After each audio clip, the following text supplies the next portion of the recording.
এই দরজার বাইরে কি আছে? এই দরজার বাইরে স্বর্গ আছে। মাসি একটু দরজাটা ভিড়ে দিয়েছিল। মাসি আবার ঘরে কি করতেছে সেটা জানার ইন্টারেস্ট কত পাবলিকের, দেখো। এই যে বাবা, মাসি কি করছিল বেটা ঘরের মধ্যে? হ্যাঁ, তাই ভাবে দরজায় কান পাতি দিয়ে শুনতে হবে? মাসি তোমাদের নামে নিন্দা করছিল নাকি? আমার কি ঘরের দরজা লাগানো যাবে না?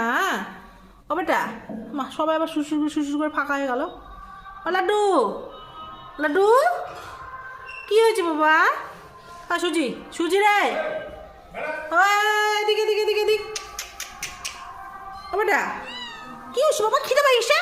মাসি খাটে না দিয়ে কি করতেছে ঘরের মধ্যে? ও শ্যাম, শ্যাম বাবু, ও শ্যাম আমার সোনা বাবা, চলো চলো খাতে তো খাবো আমরা, চলো চলো চলো। কি হয়েছে?